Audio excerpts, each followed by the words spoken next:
ನಮ್ಮ ಶರೀರ 5 ತತ್ವಗಳಿಂದ ಭೂಮಿ, ವಾಯು, ಆಕಾಶ, ಜಲ, ಅಗ್ನಿ ತತ್ವಗಳಿಂದ ಆಗಿದೆ. ಶಾಸ್ತ್ರದ ಪ್ರಕಾರ ಪ್ರಾಣವಾಯು ಶ್ವಾಸದ ಮೂಲಕ ನಮ್ಮ ಶರೀರದಲ್ಲಿ ಪ್ರಭಾವಿತ ಆಗ್ತಾ ಇದೆ.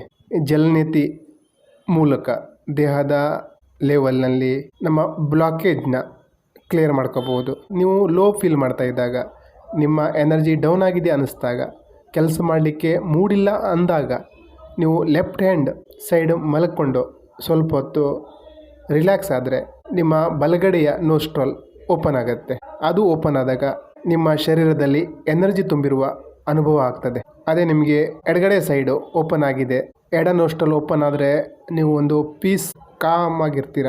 ಈ ಅನುಲೋಮ ವಿಲೋಮ ಎಲ್ಲ ಈ ಶ್ವಾಸದ ಮೇಲೇ ಜಾಸ್ತಿ ಒತ್ತು ಕೊಡ್ತಾರೆ.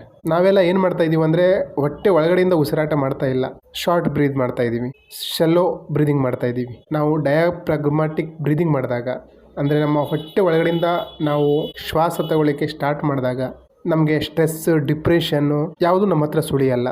ಮನಸ್ಸು ಕಂಟ್ರೋಲ್ ಮಾಡಬೇಕು ಅನ್ನುವಂಥವರು ಈ ಶ್ವಾಸ ಏನು ತಗೋತೀವಿ, ಏನು ಬಿಡ್ತೀವಿ, ಅದರ ಮಧ್ಯದ ಆ ಗ್ಯಾಪ್ ಏನಿದೆ, ಆ ಗ್ಯಾಪನ್ನು ನೋಡುವ ಪ್ರಯತ್ನ ಮಾಡಬೇಕು. ಆವಾಗ ನಮ್ಮಲ್ಲಿ ಅವೇರ್ನೆಸ್ ಮೂಡ್ತದೆ.